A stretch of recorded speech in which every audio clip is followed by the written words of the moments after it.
So let's get into our first subject for part two. And this is Darby and Scofield themselves and their background. And we're going to be working first from an article written by a guy who wrote a great book on the CFR, NGOs, and think tanks and the Rockefellers many years ago called Shadows of Power. I forget the name of it, but James Perloff, who eventually became Orthodox. I think he's still Orthodox. I haven't spoken. I think we were on a live stream once some years ago on my Godfather's channel back at the time when he was doing a podcast with Dean. But we're going to get into this article here, and it's titled "The War on Christianity: The Abomination and Blasphemy of Christian Zionism." And the reason I'm going to this article is because I think he's Dr. Perloff or Professor, whatever. Mr. Perloff did quite a bit of research, and he's written extensively on this subject. So I think to date, his is the most sort of expansive that eventually came to be kind of the standard. In part one of his series, he focused on the Rockefeller funding for Protestant liberalism, modernism, and ecumenism, something that I've talked about for many years because it's in the Rockefellers' authorized biography. They proudly proclaim themselves the founders and funders of ecumenism, the World Council of Churches, and so forth. And they admit that it's for soft power, Americanist, social gospel reasons. However, fundamentalism itself, he argues, was infiltrated and hijacked, consistent with what he argues is a Rothschild strategy of funding both sides of different camps, positions, and wars.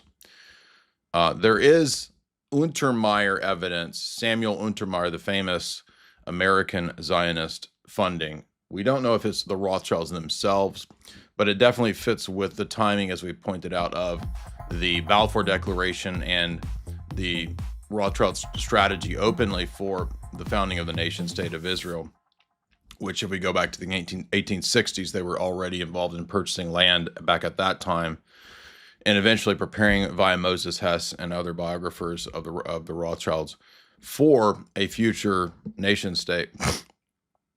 So the two principal agents in this scheme are Darby and Scofield. They made several new Judaizing heresy claims, and obviously the Judaizing heresy is the first, so it's not new, but new to this time period. We had not seen such a wild set of Judaizing claims for many, many centuries in the church. And they proclaimed God wants Jews to return and take over Palestine. God has two separate plans of salvation, or the dual covenant theology. One for those who believe in Jesus, and a separate covenant of salvation for the Jews, the chosen people, supposedly. Christians should not involve themselves in politics, according to Darby and Scofield. These are worldly matters, and thus you can see the evangelical removal from public life that goes along with this to just sort of allow the power elite to do what they want. God deals with man in terms of chopped up dispensations. We covered this in the stream 2 days ago, or yesterday, or 2 days ago. The 2 days ago stream was a biblical refutation. This is getting into the history of this stuff. The Christian church is a doomed failure that will eventually collapse when the era of grace ends, or the dispensation of grace. The end of this dispensation will be marked by the 7-year pre-tribulation, the rapture, Antichrist, etc. Earth will then experience a Jewish millennia, fulfilling the promises specifically to the Jews of a return of a temple with animal sacrifices. Jesus will reign from this Solomonic temple and be the Davidic king that the Jews wanted at the first advent. And yes, you heard me right. The book of Hebrews, book of Galatians, none of that matters. There's going to be a new temple with new animal sacrifices. These end up being the kind of ethos promoted by everybody from Hal Lindsey to Pat Robertson to John Hagee. Buy my best-selling book, Why Jesus Was Not the Messiah. You heard me play this 2 days ago. Yes, he actually has a book about Jesus. Jesus did not claim to be the Messiah. But as we pointed out a couple days ago, all of the evangelical goober world is in a tizzy. And now we're even having memes.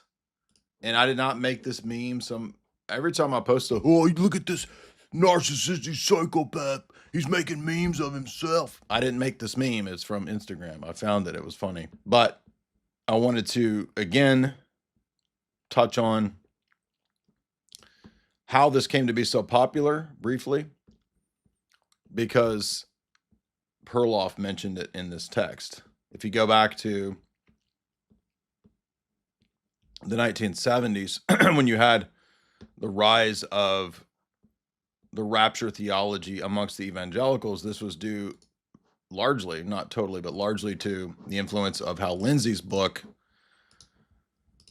The Late Great Planet Earth, which popularized this to a entirely new level, even though there was already for many decades a Scofield study Bible that kind of just became the de facto Bible of many of the fundamentalist evangelical churches.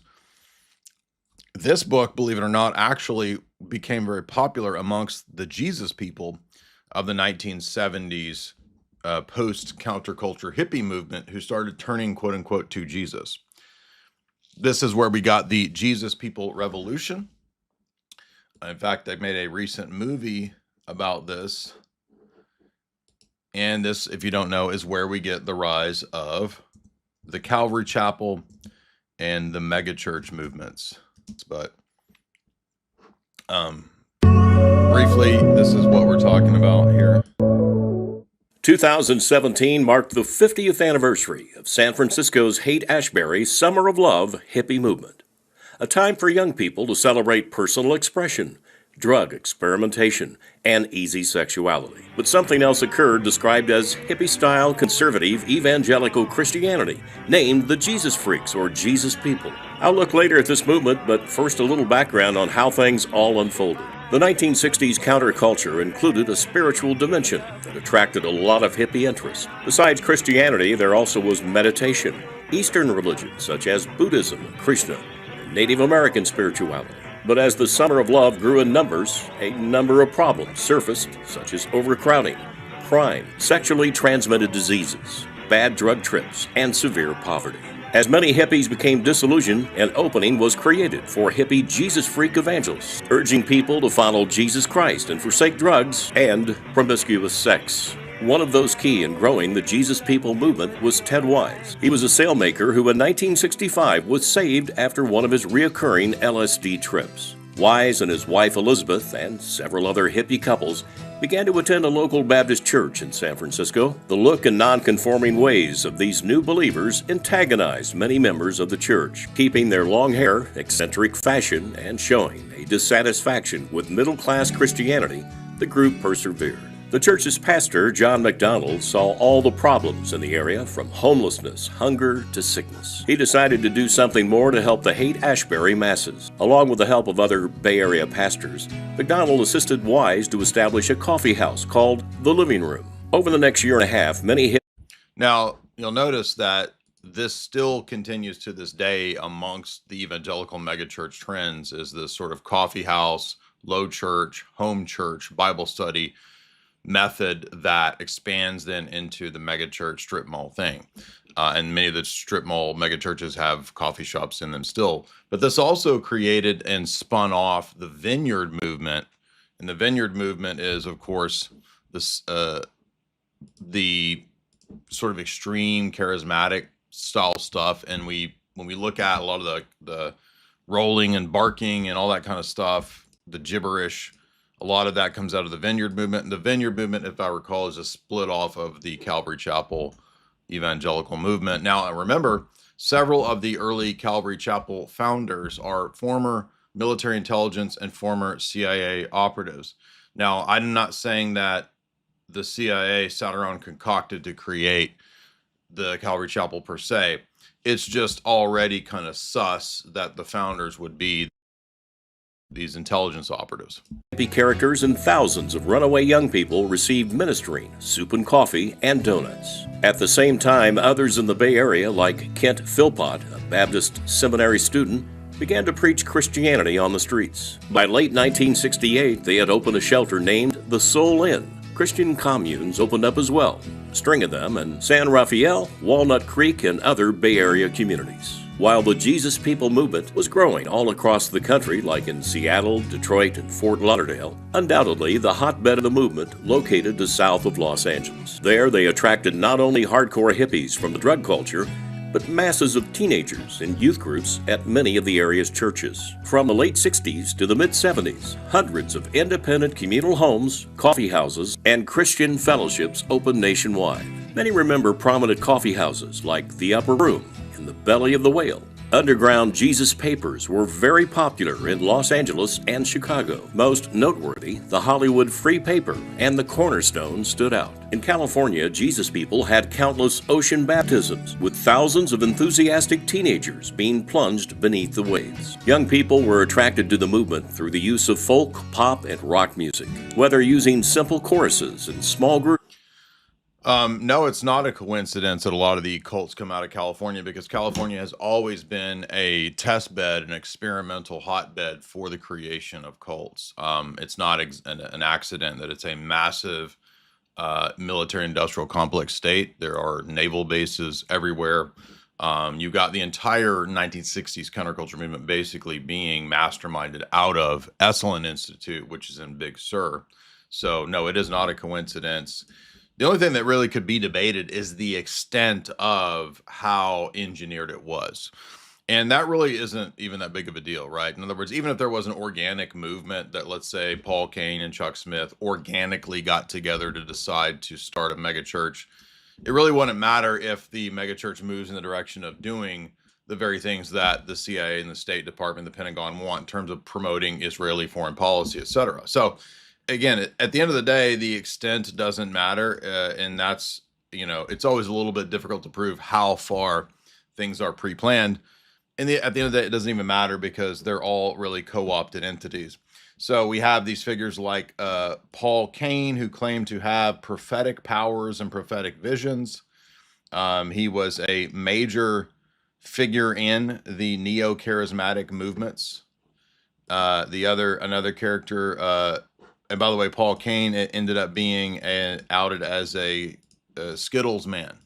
So the gay prophet, other characters like Chuck Smith, the supposed founder of the movement, and a lot of these guys ended up being kind of scoundrels. Now, shocker, right?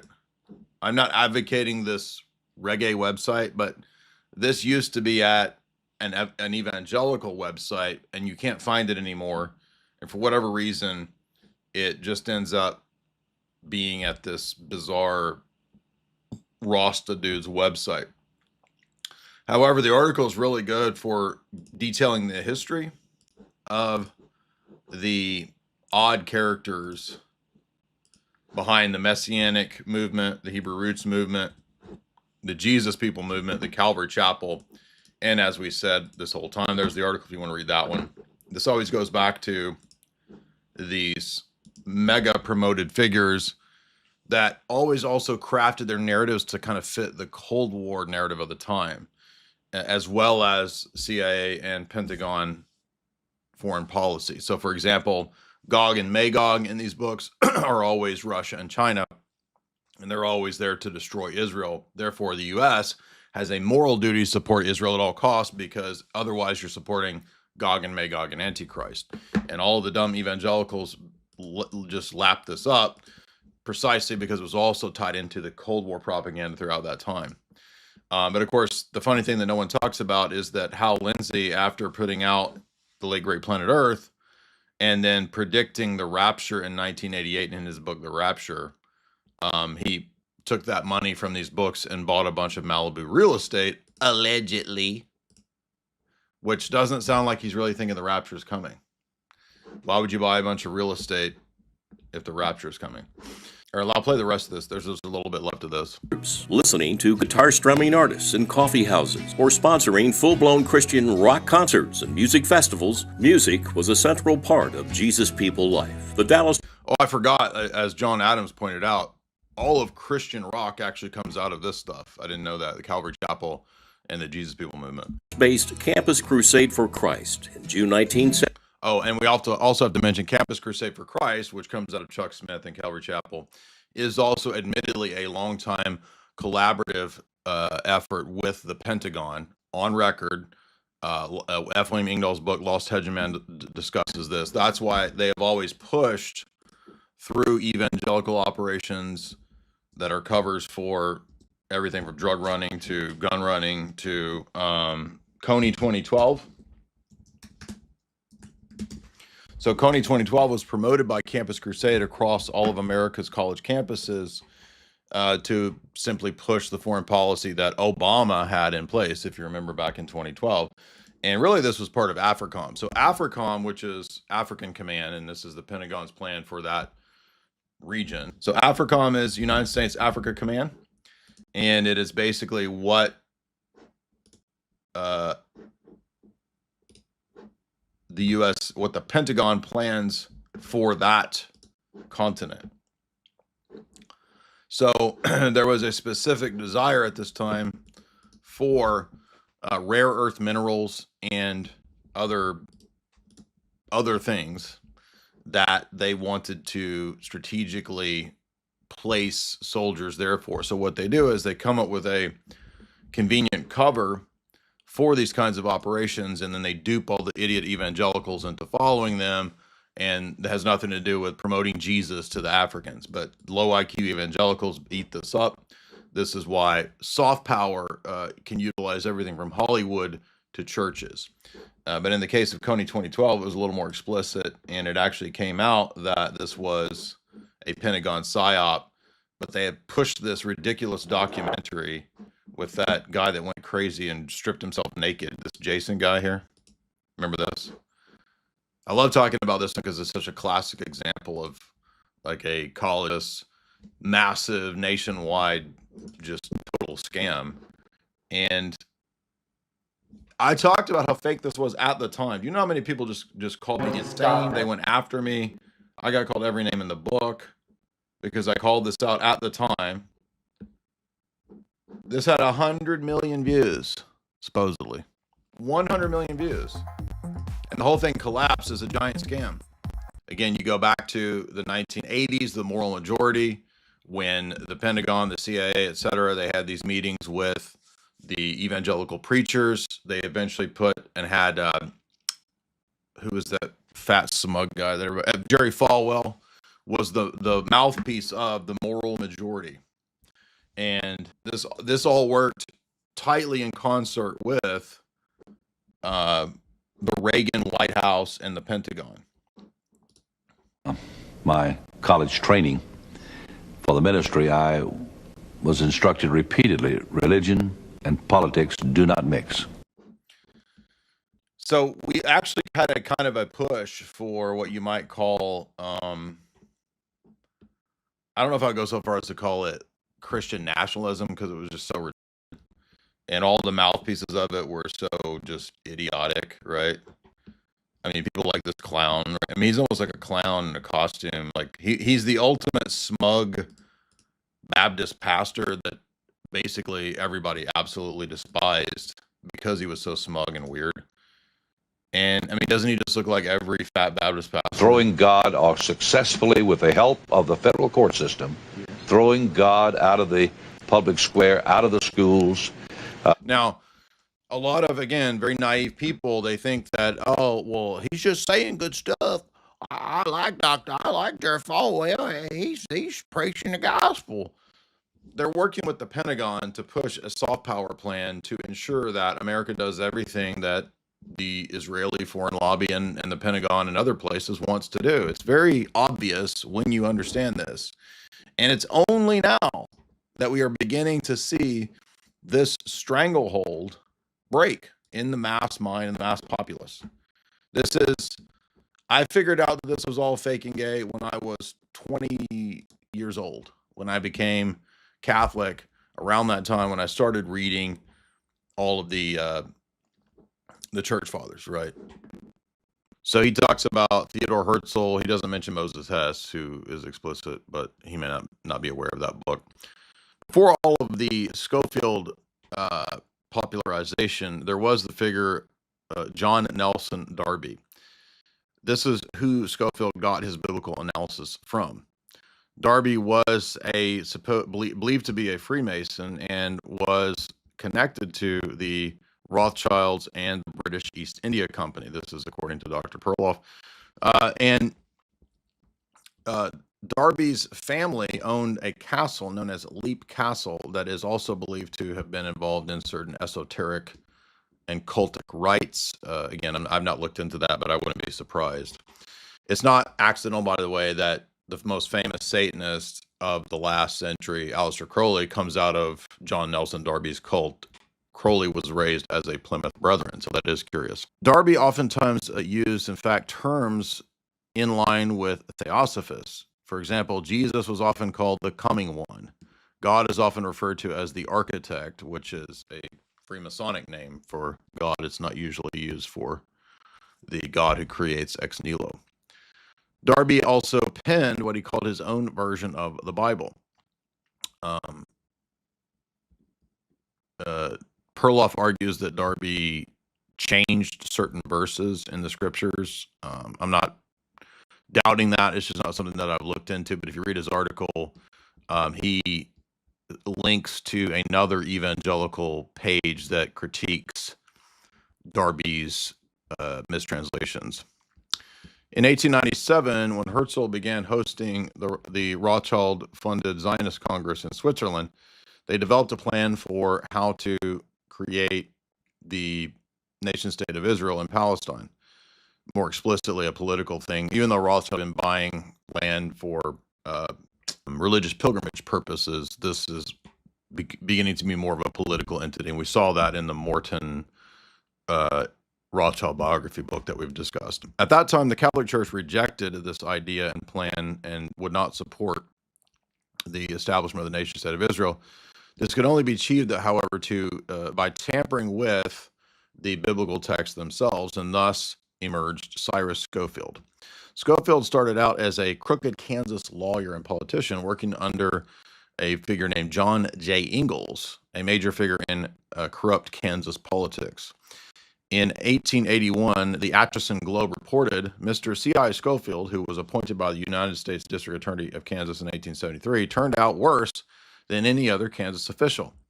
He is now a Campbellite preacher in Missouri. So notice that there was actually a Church of Christ connection at one point, and that's relevant only because the Church of Christ heresy is so adamant in basically dismissing and throwing out the Old Testament. So they have a reverse heresy where the Old Testament doesn't matter.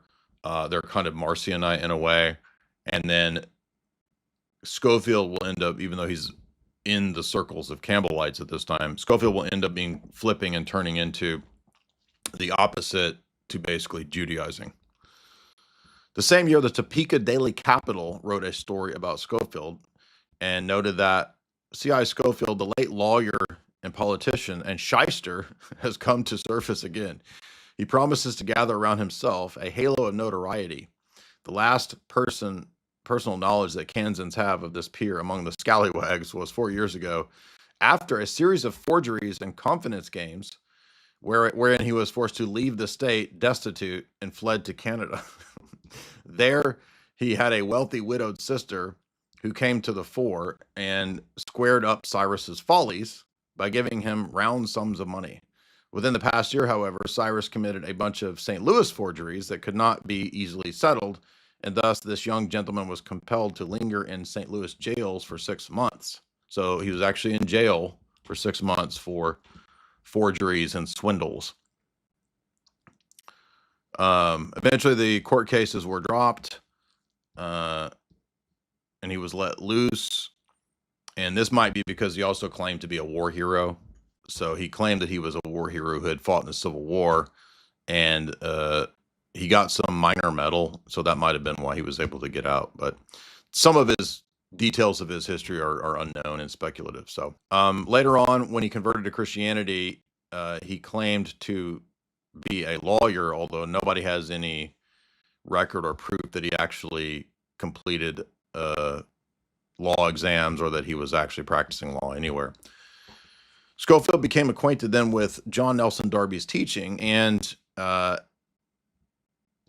1881, he became a pastor. So he had never been to seminary, never had any form of religious education or training, but was suddenly a pastor in 1881. I think this is one of the key things that we see so often amongst sects and heterodox, especially the Protestant Bible Belt evangelical world. The reason that it's so rife with swindlers and con men and creeps is because there's no requirements. Anyone can just be Brother Billy Baptist. Anyone can be Brother Joe Bob and start your own little church. Now, granted, obviously you can be educated and be a Pharisee, a whitewashed tomb, and be all that too. But even still, I mean, amongst this domain, it is very easy to con people and to be a swindler. As Reverend John Torrell wrote back at the time, there were many wealthy politicians and power brokers involved in the First Congregational Church of Dallas. This is where he ended up, I guess, being the pastor in Dallas. This, by the way, will be why Dallas Theological Seminary ends up being America's haven and basis and hotbed for all dispensationalism. So where does it all come from? The locus of this region is out of Dallas Theological Seminary. And yes, it is very prominent still in the evangelical world. And one of their forefathers is, of course, C.I. Scofield. Other ministers at the time, however, accused, this is according to some of these old publications and histories, this is Reverend John Torrell writing at the same time as Scofield, says that Scofield was actually in the circles of a bunch of Freemasons. And that would make sense because the Freemasons always supported this idea of rebuilding the Jewish temple. Scofield abandoned his wife and kids, left them with a bunch of money, never gave money to actually help the kids, and didn't even put them in his will. And the reason we talk about that is that, you know, this is just more evidence of him being kind of a swindler. Supposedly he was a Civil War hero. There's not really any evidence of that, although he did get a minor reward, even though he was discharged, I think, and requested to be discharged from his duties. Scofield eventually met distinguished Protestant evangelical theologian D.L. Moody during one of his evangelical campaigns. In 1886, Moody spoke at Dallas at Scofield's invitation. A loose association continued between them, and in 1896, Scofield moved to New England, becoming the pastor of Trinity Congregational Church, which was Moody's home church. It is unclear if this was due to D.L. Moody himself, but the association gained Scofield another credential that would advance his resume. Eventually, in 1899, D.L. Moody died, and Scofield became a member of a very important New York exclusive invitation-only club for financial and literary elite. And this is, I think, a very important detail in this story, where he's invited to join what's called the Lotus Club. And this was not for everybody. Mark Twain was a member, other figures that were renowned at the time. And I think we immediately get big player connections with the figure of Andrew Carnegie, who was, of course, working closely with the Rockefellers and the Rothschilds for the advancement of their interests. So I don't know if Andrew Carnegie, explicitly supported him, but he's in a club with Andrew Carnegie, which is very suspect. All their members included Margaret Mead. And so it's an odd place, and other atheists, it's an odd place for a fundamentalist preacher to be joining and being invited to. Also, the membership fee was actually massive for the time, and would be basically 1/5 of his salary as a pastor. So it would have been quite a hefty price for a mere congregational pastor to pay to be amongst these elites. However, the mastermind behind his admission to the Lotus Club was the famous ultra-Zionist attorney Samuel Untermyer. Untermyer was the president of Keren Hayesod and played a major role in the Federal Reserve. He was also the one who is partly responsible, along with British elites for blackmailing Woodrow Wilson and pushing him to support and appoint Louis Brandeis to the Supreme Court. And Louis Brandeis was a Fabian socialist, and also pushing for Woodrow Wilson to get American involvement behind the British. So this is the Philip Drew administrator, Colonel Edwin Mandell House side of things. So this would be House and Untermeyer working together to ensure that Woodrow Wilson, who himself was a Fabian socialist, would promote and support the early Zionist movement, which was, of course, Fabian socialist as well, or utopian socialist, basically the same thing. It doesn't really matter. Untermeyer introduced Scofield to other Zionist financiers through the club and outside of the club, including Jacob Schiff and Bernard Baruch. This is credible since Untermeyer was close to all these individuals, and Scofield's finances suddenly took a turn for the better. Scofield and his wife Hetty traveled to England in 1904, and through a London acquaintance named Robert Scott, they planned the writing of a reference Bible. So why is this rando swindler suddenly getting an Oxford Press promotion for the global promotion of his study Bible, which was not even yet complete?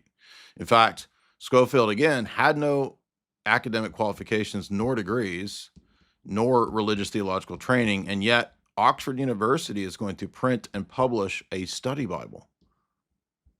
At that time, Oxford University Press was owned by Jewish Zionists and Fabian socialists. It was primarily devoted to publishing literary and scholarly books, but it did not focus on biblical publications. So this was a unique, off-the-cuff, rando publication for a Fabian socialist-aligned publisher to push. It is rather apparent that Scofield's connections and the Lotus Club, etc., is what allowed for all this to occur. It is only coincidence that Scofield's trip to England came upon the heels of the papal visit in 1904, where Herzl pleaded for the support of a Zionist state. Catholics, however, said no to Herzl's appeal, and they rallied Protestants to their side. Oxford University Press, however, also had offices on both sides of the Atlantic, and thus they could ensure that Scofield's work would be published throughout the United States as well. When the Scofields left England, they moved to Switzerland, where, according to Trumbull, Scofield did 9 months of, quote, solid work. Why was he in Switzerland? Although John Calvin's library was there, it was not known as a place to research for the Bible. However, it was a center for Freemasonic and banking activities, and perhaps that is why Theodor Herzl hosted the first Zionist congresses in Switzerland. Scofield came back to America in 1905. In 1906, he went back to England again and Switzerland again. In 1907, Scofield signs the publishing contract at the New York office of Oxford University Press, and the first publication of the Scofield Study Bible was in January of 1909. Immediately, one notices that this volume was published with astonishing swiftness. For most men, a reference Bible would actually take a lifetime's work. Scofield, again, who had no seminary or university training, knew none of the biblical languages, Greek, Hebrew, or Aramaic, yet is producing a Fabian socialist printing press Bible for Bible study. Where then did Scofield get the notes for the study Bible? Well, according to Perloff, quite clearly it comes from the writings and notes of John Nelson Darby, James Brooks, and early proponents of the Plymouth Brethren dispensational cult theology. This is interesting. I didn't know this. It is actually really difficult to find original first published volumes of the 1909 version. Most versions are the 1917 revised edition, which is odd. And that's the edition that, with limitless advertising, eventually sold millions of copies. The 1917 revised edition, by the way, is also the exact same year that the Balfour Declaration was declared, when they wanted to establish a national home for the Jews now in Palestine at the behest of the British Empire and Lord Rothschild. Edmund Rothschild, not The Edmund is the French one, and then we're not talking about the British one. According to Scofield, the fact that his Bible was now mass marketed and appeared everywhere at 1917 was a sign that prophecy was being fulfilled.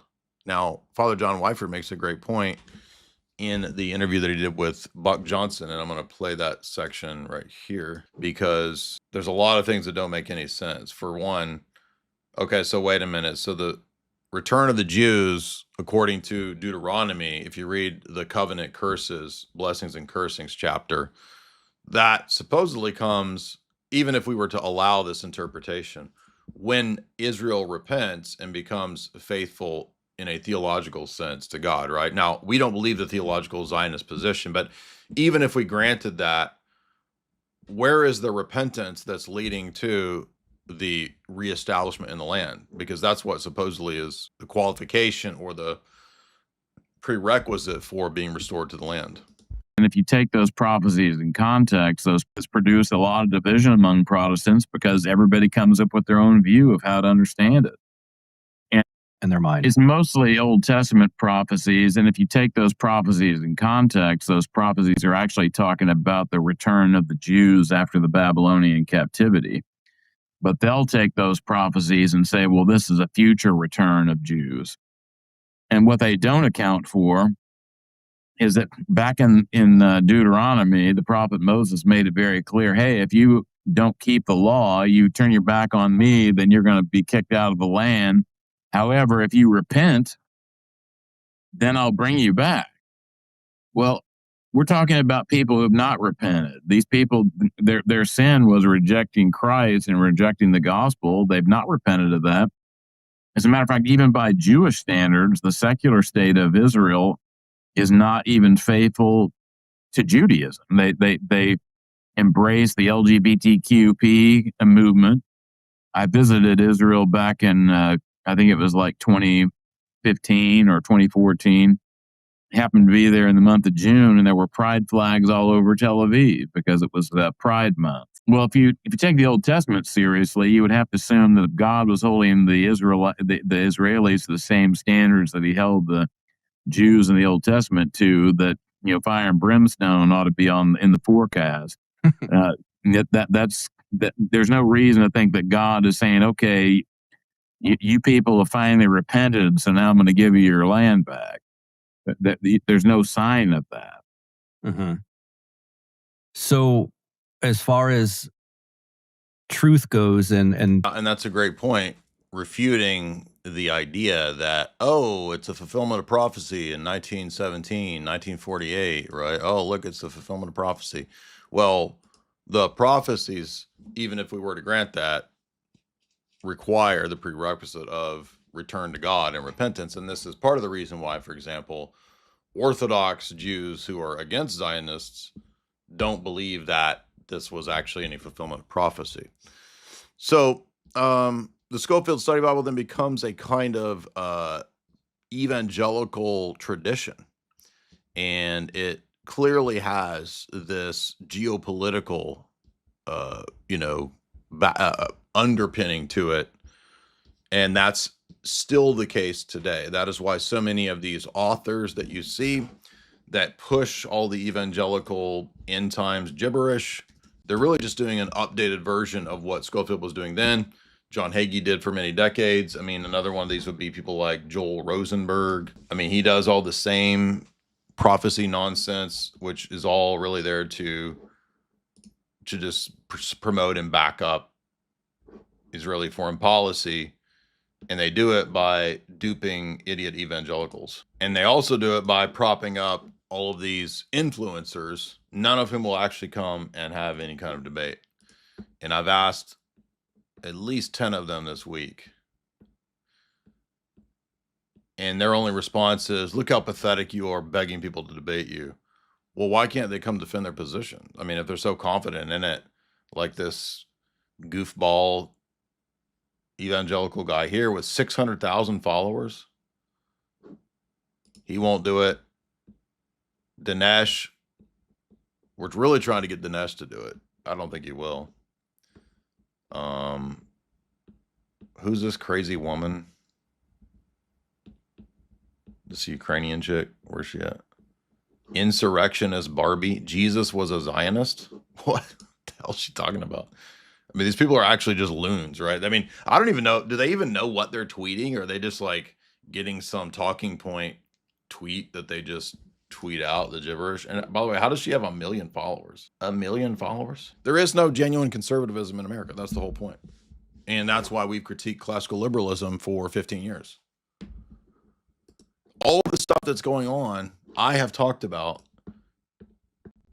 And contrary to what Fuentes says, I was not a coward. I got my whole website and life deleted. So he doesn't even know that. He's just reacting, calling me a coward when, excuse me, who was lecturing on the Rothschilds and the central banks 10 years ago? Me, right here. And I put up my 10 year ago lecture right here. So this lecture was from 10 years ago, as you can see, and it is one of the many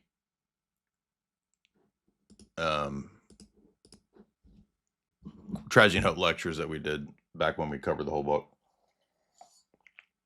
I mean, the Rothschilds make up a huge part of that book. So this idea that, oh, Quigley covers for Jews, I mean, he's not against the system. He's for their system, and he admits that it's largely Rothschild funded. Now, the Scofield Reference Bible, as we get returned to the article by James Perloff, it notes that the Scofield Bible was copyrighted by Oxford, not by Scofield himself. This gave the publishing house license to change the words and update it in any way they saw fit in subsequent print editions. Oxford issued a revised edition in 1967 that coincided with argumentation about the Six-Day War of Israel and the seizure of Jerusalem. This is so transparent, obvious, right?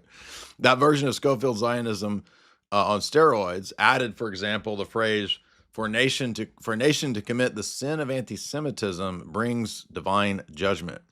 The Bible, of course, never defines or explains what the sin of anti-Semitism is.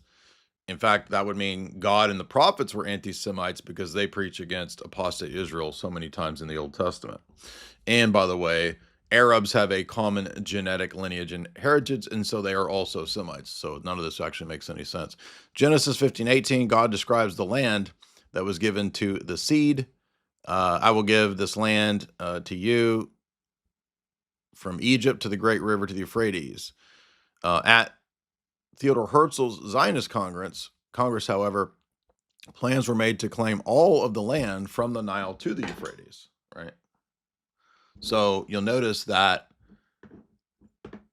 all the fraudulent nonsense that comes up, I'm going to this map that he's got here for you, right?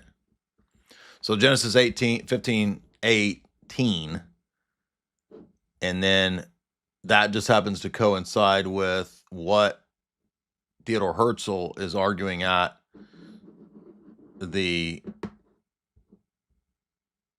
Zionist Congress means all the way into Egypt and Iraq. So in other words, the Greater Israel Project. This actually does demarcate the Greater Israel Project, which is the Euphrates and Nile and the two blue strips listed on the flag. So the flag is supposed to have, right, the Euphrates and the Nile, and then the six-pointed star, which is of debated, dubious origin. So they take the passage in Genesis, which is about the person of Christ,